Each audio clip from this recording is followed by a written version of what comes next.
কষ্ট সবকিছু লাগছিল গাইস। সত্যি বলতে এত সুন্দর ফুলগুলোকে আমি নিজের হাতে গাছ থেকে ছিঁড়েছি, তখন যেরকম কষ্ট লেগেছে তার থেকে অনেক বেশি কষ্ট লাগছে এখন, যে এই ফুলগুলোকে একদম ছিঁড়ে ফেলতে হবে।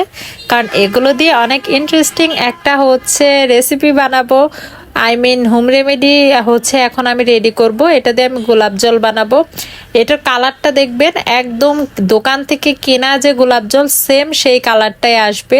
আর ইনশাল্লাহ কালকে এটা আমি রেডি করব, তো আপনাদের সাথে তখন শেয়ার করব।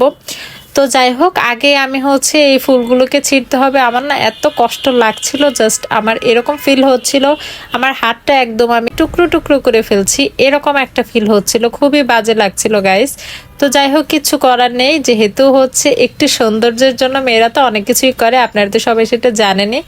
আর এই ফুলগুলো এমনিতেও যদি আমি রুমে রেখে দিই তো এটা নষ্ট হয়ে যায়, তার থেকে তো এটাই ভালো যে এগুলোকে আমি এই সুন্দর অবস্থাতেই ছিঁড়ে জাস্ট হচ্ছে কালকে আমি এগুলোকে দিয়ে একদম গোলাপ জলটা রেডি করে ফেলবো। আর গোলাপ জল একদম দোকানের মতো বানানোটা কিন্তু আপনারা যেরকম সেরকম করে বানাতে গেলেই কিন্তু হয়ে যাবে না।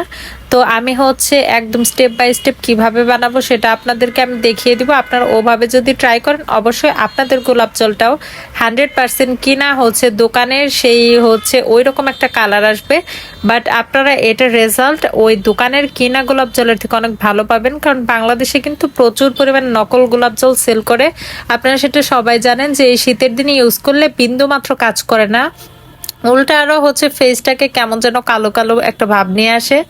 তো সে কারণে এই গোলাপ জলটা একদম ন্যাচারাল, কোনো রকম প্রিজারভেটিভ ছাড়া বানাবো। আর আপনারা তারপর দেখতে পারবেন আমার স্কিনটা আগের থেকে আরো অনেক বেশি সুন্দর হয়ে যাবে।